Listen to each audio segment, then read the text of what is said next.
Welcome to the Jukebox Podcast from WP Tavern. My name is Nathan Wrigley. Jukebox is a podcast which is dedicated to all things WordPress. The people, the events, the plugins, the blocks, the themes, and in this case, why performance matters when creating WordPress websites.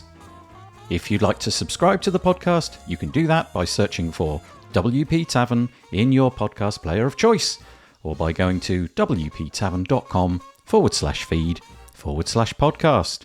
And you can copy and paste that URL into most podcast players.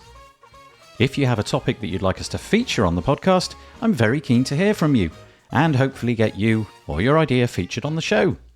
Go to wptavern.com/contact/jukebox and use the contact form there.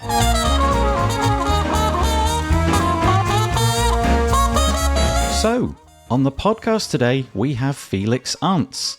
Felix is a developer relations engineer at Google and a WordPress core committer. He's the lead engineer for the SiteKit plugin for WordPress and has been a regular contributor to WordPress for several years. He's also been involved in the newly created WordPress performance team, which is trying to work out how WordPress can stay ahead of the performance curve. Despite the fact that WordPress's share of the CMS market is very strong, third-party CMSs like Wix and Shopify have been growing their customer base in recent years. As single platforms, they can be very focused upon performance and don't have to worry about the possible performance issues which the plugin and theme architecture of WordPress brings. Is this something that we need to be concerned about? Are website clients beginning to ask more probing questions about performance? And is WordPress keeping up with the marketing and messaging? He also talks about why it's important for the whole WordPress community to be thinking about performance when building any website. It's no secret that Google and other search engines are very interested in making the web faster, and future rankings could well be boosted by having a performance site. So we talk through some of the ways that this can be achieved. We also talk about Felix's career, the fact that there's an emerging industry of people who are able to work exclusively on website performance and earn their living from this expertise. This could be in the writing of code, the optimization of assets, as well as the configuration of hosting options. Felix recommends some things which might be of use for people wishing to find out more. It's an interesting conversation about an area which is going to matter more and more in the months and years to come. Typically, when we record the podcast, there's not a lot of background noise, but that's not always the case with these WordCamp Europe interviews. We were competing against the crowds and the air conditioning, and whilst the podcasts are more than listenable, I hope that you understand that the vagaries of the real world are at play. If you're interested in finding out more, you can find all of the links in the show notes by heading over to wptavern.com/podcast, where you'll find all of the other episodes as well. And so, without further delay, I bring you Felix Arntz.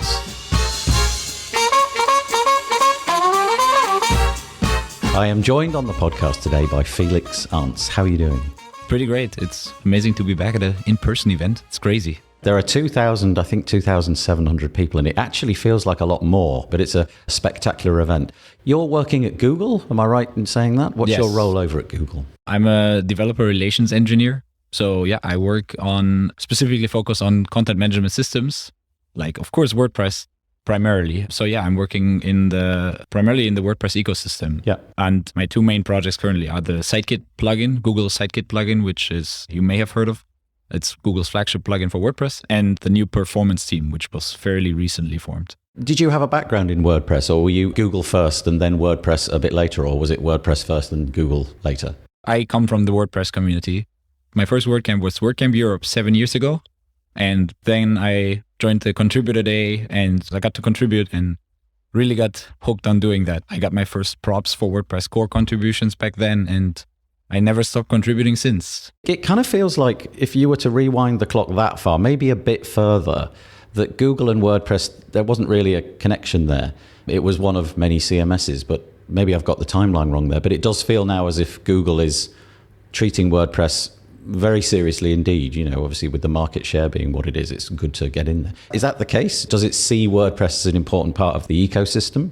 Yeah, absolutely. I think historically it has not always been as much as that as it has been since, I don't know, 2017, 18. I think that's where this really started.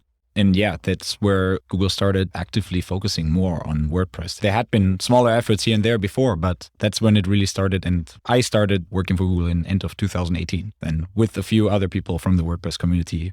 Well, your involvement in WordCamp Europe is all about performance. And I would imagine most people, and I'm going to say that me included, basically, I don't really understand it. I know that it's important. I know that performance matters. And I know that everybody has been talking about it for the last, let's say, 20 months, specifically around Core Web Vitals and things like that, where we suddenly felt like the sky was falling in and everything needed to be rebuilt. How important does it really matter? And what I mean by that is, if I'm just starting up a local website for a local shop and I can sort of rely on traffic to come to that website, does it have any impact at all? Or is this really just about the search engine, the search results for Google? So I'm trying to strike a balance with where we need to apply the most effort. So for most people, it would be designing the website in the first place, and things like SEO possibly and performance possibly. They come much further down the pecking order of what they want to worry about. What's your insight? Is it super important, or is it a thing that we can leave till a little bit later? I would say that performance and SEO have a little bit of similarity, just in the sense that they both actually they should affect user experience, the end user experience of the people that visit the site. So search engine optimization in that sense is a little bit of a misleading term, I would argue, because of course you are optimizing for the search engine, but the search engines, the different search engines, they try to have algorithms that, as close as possible, kind of represent how the user would experience the site.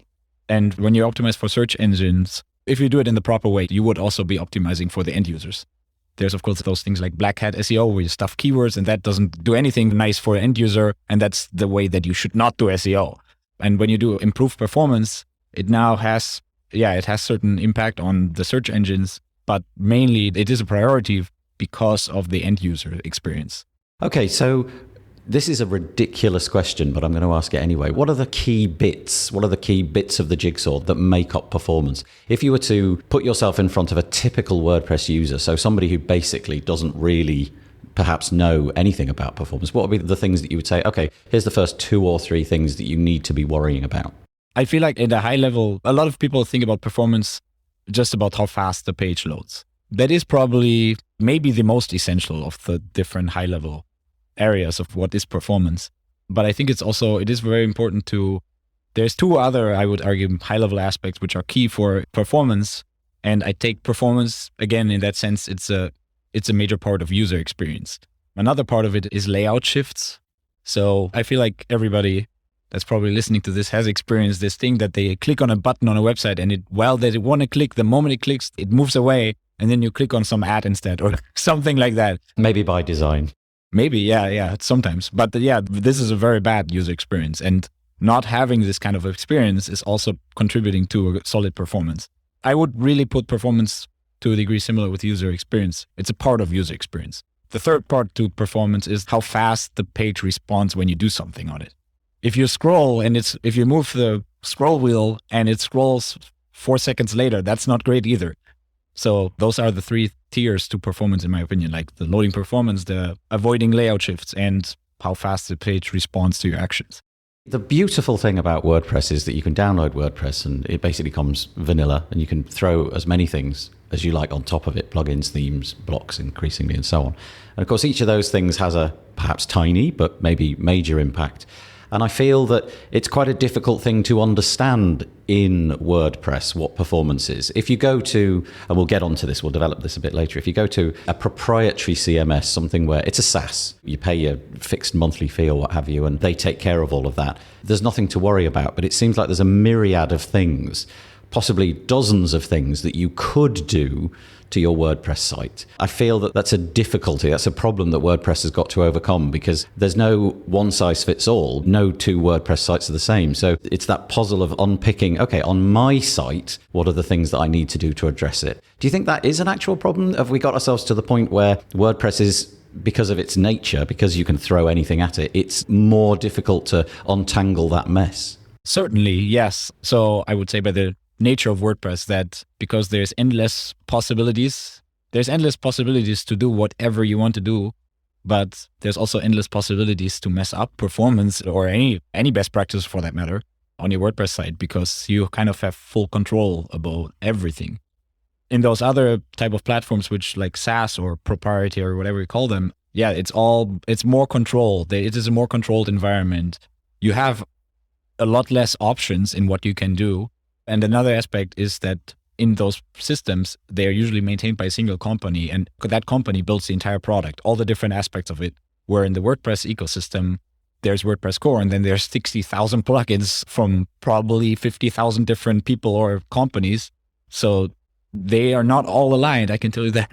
It does make it incredibly difficult to unpick, because your combination of things will not be the same as my combination of things. And whilst there might be some broad outlines that you can do, and I feel that in the WordPress space, a lot of that is sort of installing another thing to try and unpick all the other things that you did. So it might be a performance or a caching plugin or something like that. And the problem sort of gets worse.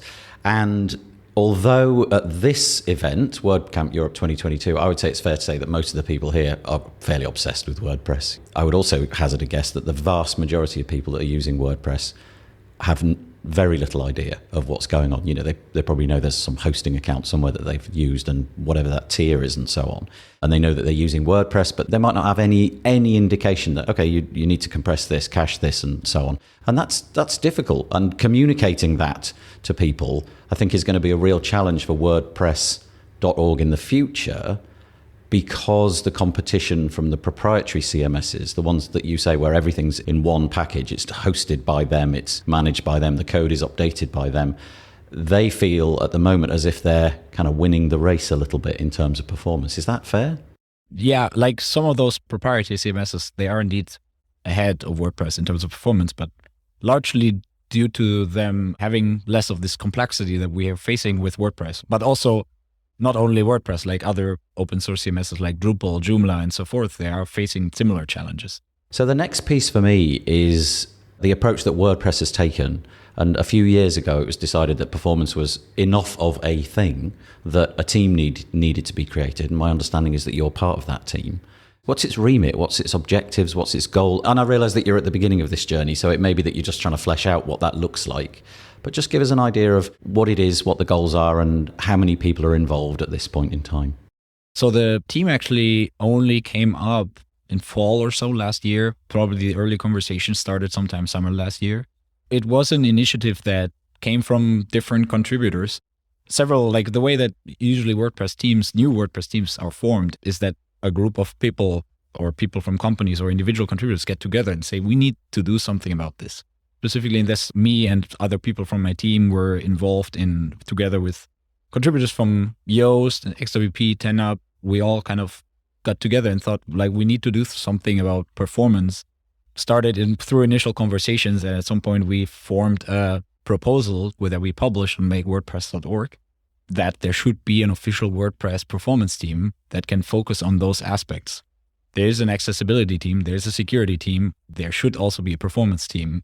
And as similar to those other two teams, to really have a focus group for this area that goes across the different disciplines, like not only core, but also plugins and themes. That's how the performance team started. It has been very well received from the very beginning. There was a lot of support on the initial posts. That was amazing to see that a lot of people in the WordPress community, they were happy to see that and they cared.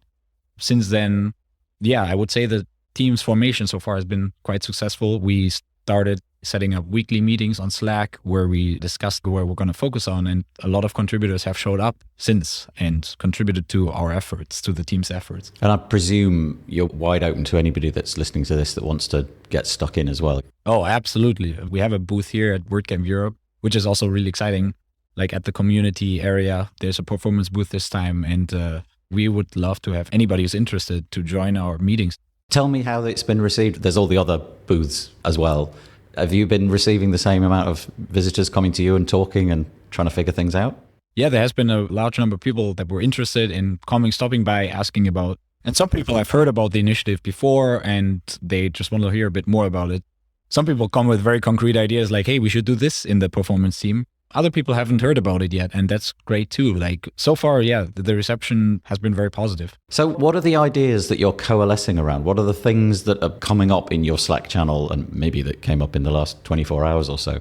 What are the things that you've decided, okay, we're going to tackle it in this order. Here's the first 2, 3, whatever things. So look at it from a higher level. I think we have, with the performance team, there's different layers to improve. And the main thing that we have been focusing on so far is improving performance in WordPress core, different aspects of WordPress core. That's the one aspect. Another one is to improve or to make available tools to measure performance, specifically for WordPress, in a WordPress context. Through that, basically raise more awareness or make it easier even for plugin or theme developers to test performance of their plugins or themes and determine where there are any problems and how can those be fixed. So that's another aspect. And overall, raising more awareness of performance and making metric-based performance decisions. It feels to me like the WordPress core bit is the low-hanging fruit because there it is. You've got it in front of you and you can figure out what it is that needs to be tweaked and so on. And so presumably work, whether it's begun or not, I don't know, but presumably work will begin on that at some point. And then, as you say, it's about educating the community. And I feel that's going quite well, actually. I obsess about WordPress, and so I'm constantly looking around. But it does feel like there's a lot more messaging about that coming out. Maybe that's to do with Core Web Vitals and things and so on and so forth. I wondered about partnerships as well, because a big part of this whole jigsaw piece is the thing that the WordPress site sits on. So, for example, you may have hosting over here for $3.99 a month or something, or you may be spending $100 a month. And that kind of piece presumably would be at some point needed to be addressed. Talking to the hosting companies and so on, making partnerships and giving them the benefit of whatever insights you've managed to figure out. Absolutely. There are some people who are from the hosting team, they're from the WordPress hosting team, are also involved in the performance team. And I can say not a lot has happened on that side yet, but that is certainly an aspect where we want to do more. And we have already, so far, we've mostly reached out to hosting providers for specific feedback on certain things that we wanted to do in WordPress core to get more research and more information on that. But I think what you're saying, I definitely see that coming up. In terms of Google's contribution, Google traditionally over the last few years, certainly since I've been attending these large events, Google's been a real key sponsor. And you're helping with the SiteKit initiative. Just tell us about that. Maybe just dwell on the complexity of that and all of the different pieces that fit into place, because I've heard about it. I briefly took a look at it right at the beginning when it came out and it was fresh and new, but I haven't really done much with it since then. So I need educating on what's in there and where it's gone in the last few months or years even. So SiteKit is very much separate from the performance team. That has been the product which I started working on from my very beginning at Google. It's basically Google's flagship plugin, which helps you to use the popular Google tools that help you succeed as a web creator right within your WordPress site. And one of the things that it really helps with is onboarding to all those tools like Search Console, Analytics, AdSense, to name a few. There's always this complexity that in order to set up those tools on your site, you often have to paste some snippet somewhere in your WordPress site. And then it's like, a lot of people put this in their themes, functions, PHP, and then you update the theme and it's gone. Or like, unless you really know what you're doing there's lots of ways to mess that up. One of the things that SiteKit really does for you is make this super straightforward, like make a couple clicks and it all takes care of that for you because it's in the WordPress site. It connects directly to the Google APIs, sets up those services for you, and then it displays the relevant metrics right within your WordPress site. So you can manage it all from your WordPress site. You can still go to the Google services, of course, to see like the full picture of all the stats, but you can see what we consider the most important metrics. You can see them in your WordPress site. So it basically pulls all of the bits and pieces, all the important data from the Google properties. Yes. And just puts them inside the dashboard as if you've gone out to look at, I don't know, analytics.google.com or something like that. Yeah. One thing that is also special about it is that it has connection to all of those services. In the Google services, you have to go to one service or the other, but in SiteKit has a dashboard that combines the metrics from all of them. There is definitely like a long-term goal to also correlate them more. Like we have also connection to PageSpeed Insights, which that is a part of SiteKit, which has a little bit more, of course, like overlap with performance. So we have a PageSpeed module, and eventually it would be amazing if we can somehow explain to site owners how like performance, this page, let's make an example, like this URL has a way better Web Vitals performance value than other ones, and see how it's much better performing in terms of the number of conversions. I feel like that's the missing bit for me, the connection between all of this work and any benefit, because I never see the benefit from the work, because, you put in the time and you compress this thing and you do that thing. But there's no sort of direct comparison. If I could, for example, quickly and easily in my WordPress dashboard go, okay, that thing that I did over there, it's been up there for a month now and I can see that it's had this effect. Yeah, that's really useful. It's a great big endorsement, I think, from the giant that is Google to put all of this time and effort into a WordPress thing. I don't know if you do that on other CMSs or other platforms as well. I mean, we have been involved with other CMSs like Typo3, Drupal, Joomla. The team that I'm part of, mostly with open source CMSs. WordPress has a bit more attention because of its meaning, its importance and popularity on the web. One of the things that we're seeing is that fewer users use the traditional web, which is what WordPress is part of, and more users use apps. And we think it's vital that to get a little more of this attention from people back to the web, it has to match the apps in the experience and the performance. Is that what is behind all of this push? Because, I mean, the apps on your phone, they are just breathtakingly amazing. The capabilities that are in iOS and Android and the way that they behave and the animations and things, they're just all baked into the OS and they look beautiful. I completely identify with, why would you go to twitter.com if you could have the Twitter app? And so that, I guess, is what you're saying, that at some point, parity between the two. The web is in every way as capable and performant as the app. Right. Yeah, absolutely. Yeah, I feel like we're a long way away from that at the minute. Yes, we are. And that's why Google overall is interested in this, and Google would like to succeed, would like to see the web succeed, because it is important for Google, but it is also important for WordPress. So I would argue in this sense, and I have always been part of the WordPress ecosystem, and I am a fan of WordPress. Otherwise, I wouldn't be here. And I think that in this sense, I would argue that the interests of WordPress and Google in that sense overlap. It's interesting because on my phone, I'm really addicted to the way that the animation is smooth, and the way that I might scroll something up and something will compress. So there's animations there, and yet it's kind of like the polar opposite. On the web, we're being told, no, get rid of all of that sort of stuff, compress the images, don't have any animation where you don't need it, and so on. They are quite different things, and I guess it's the browser that's the bottleneck. I don't know. I would argue the more of those things you do, the harder it gets to keep good performance. Having good performance is hard. And if you have an empty WordPress site, out of the box, it has amazing performance, but you add 10 plugins to it and a ton of content, and that changes. To develop that a little bit more, what I was meaning is, on the phone, it doesn't seem to matter how much of those animations and things they throw at it. It still just is performant. And I really don't know where the difference there is, whether the browser is incapable of handling that level of load, or if it's just that the operating system, iOS, Android, or whatever, you can cope more. I don't know. I would argue that quite a bit of it is that you can do a lot of those nicer animations on the web too. And if you do it, with CSS, it can still be fast. But usually there's other things involved that make the website slow. If you can do these animations with CSS, you should not try to do them with JavaScript, for example. Especially like loading a lot of JavaScript is one of the prime offenders of good performance on sites. A couple of years ago, actually, you may need to correct me, when did the whole concept of core web vitals, when did that all really begin? It feels like 2 years to me. Yeah, maybe. I can't even say. It's roughly, let's say it's 2 years. Everybody was obsessed with that. It really did feel like it was a line in the sand where everybody was right. If it doesn't meet all of these metrics, hell is going to freeze over. Your website won't be ranked anymore. Equally, it never felt to me that moment ever arrived. I didn't really see the sites that I'd been building hit too badly, even though there wasn't a lot of remedial work that I did. Was that just a load of hype, or did that stuff really affect the SERPs? I mean, this was prioritized. The core web vitals were prioritized by Google, of course, because to raise more awareness of that performance on the web is not going so great.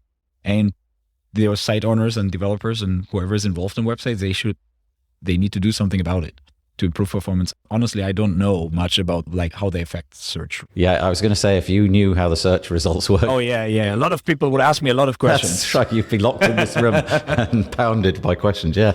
You've managed to make a career out of WordPress and performance. So firstly, well done for that. If that's the thing that you were aiming at, that's really amazing. Secondly, I wonder if the whole performance thing is like a bona fide career in the future, in the same way that people I don't know, 20 years ago, there were no people who were SEO consultants. It was just not a thing. And then suddenly people thought, oh, do you know what? There's a job there. There's enough work to be done to make that a job, and we can get paid for doing that. Do you think that would be the case for people like you? You could be a freelance performance person?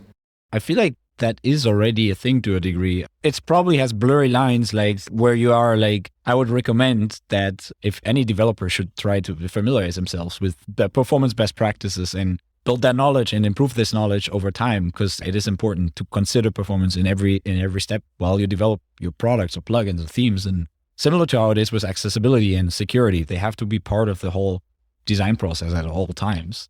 But I would, to your point, I also can see how I think there are already a bunch of people that have specific strength in their knowledge in performance. And maybe they're still developers, or maybe they could also be end users that know a ton about performance and help other site owners to improve it. Yeah, I think that is already a thing, but I could definitely see it growing. Yeah, it feels like a tunnel that you could go down, and you could really be an expert in that and sort of separate yourself and maybe find a career which didn't always involve, I don't know, building the entire site. You might just advise on that particular component. Yeah. I think one of the things I want to say is, like, in order to get started with that, some of the tools that help you measure performance, they can be really helpful, I would say, because a lot of us, including myself, we don't know all of these performance best practices. It is a ton to think about based on what you're doing. Yeah, there are a lot of different tools to measure performance and give you recommendations, what you need to improve. I think it's very valuable to learn from those and internalize that knowledge that you get from running your site through some of these tools. And then from there, you can think about, how can I actually address this problem? Well, Felix, sadly, we're out of time, so I'm going to say thank you very much for chatting to me today. I appreciate it. Yeah, thank you.